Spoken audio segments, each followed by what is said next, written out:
নমস্কাৰ।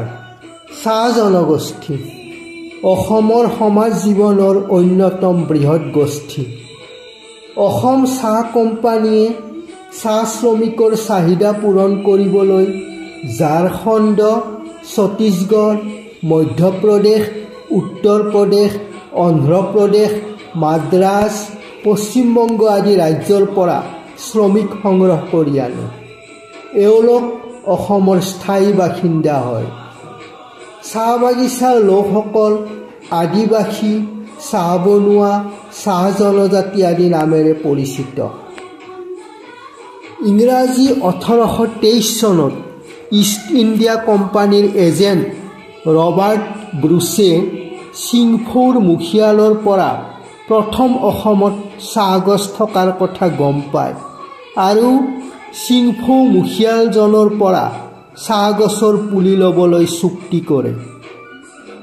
ইংৰাজী 1824 চনত আলেকজাণ্ডাৰ ব্ৰুছেই চিংফৌ গামৰ পৰা চাহ পুলি সংগ্ৰহ কৰি চাহ খেতিৰ আৰম্ভ কৰে। চাবুৱা অসমৰ প্ৰথমখন চাহ বাগিচা। অসম চাহ কোম্পানী গঠন হয়। অসম চাহ কোম্পানীয়ে মধ্যভোগী নিয়োগ কৰি ভাৰতৰ বিভিন্ন প্ৰান্তৰ পৰা অসমৰ চাহ বাগিচাত কাম কৰিবৰ নিমিত্তে শ্ৰমিক সংগ্ৰহ কৰি আনে।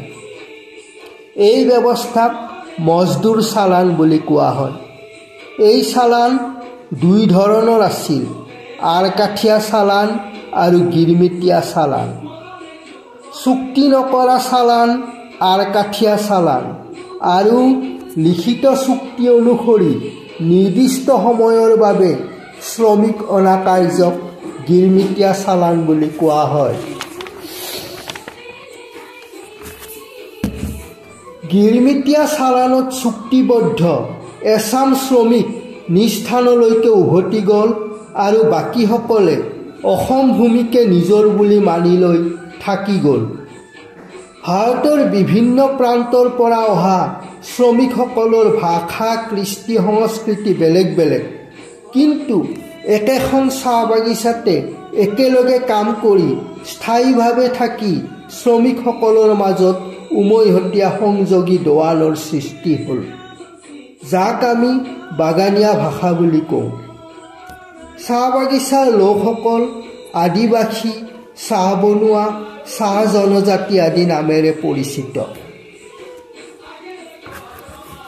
চাহ জনগোষ্ঠীয়ে অসমীয়া ভাষা সংস্কৃতিক আদৰি লৈছে আৰু তেওঁলোকৰ নিজা কৃষ্টি সংস্কৃতি আছে। জল উপাসনা আৰু বৈদিক দেৱ দেৱীৰ পূজা অৰ্চনা কৰে। কৰম পূজা, টুচু পূজা, গৰয়া পূজা আদি চাহ জনগোষ্ঠী সমাজৰ অতি জনপ্ৰিয় উৎসৱ।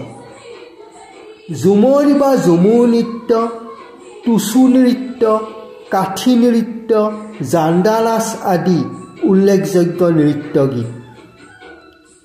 ঝুমুৰ বা ঝুমুৰ চাহ জনগোষ্ঠীৰ নিজস্ব পৰিচয়। কৰম আদি পূজা আৰু উৎসৱ অনুষ্ঠানত ঝুমুৰ নৃত্য কৰা হয়। ঝুমুৰ নৃত্য গীতত দেৱ দেৱীৰ বন্দনা, অসম মাতৃৰ বন্দনা আৰু সমাজ জীৱনৰ চিত্ৰ প্ৰতিফলিত হয়। চাহ উদ্যোগৰ 200 বছৰ উপলক্ষে ইংৰাজী 2025 চনৰ 24 ফেব্ৰুৱাৰী তাৰিখে গুৱাহাটীৰ সৰুসজাই ষ্টেডিয়ামত 9,648 গৰাকী চাহ বাগিচাৰ নৃত্যশিল্পীয়ে একেলগে একে স্থানত ঝুমুৰ প্ৰদৰ্শন কৰি ইতিহাস ৰচনা কৰে। ধন্যবাদ।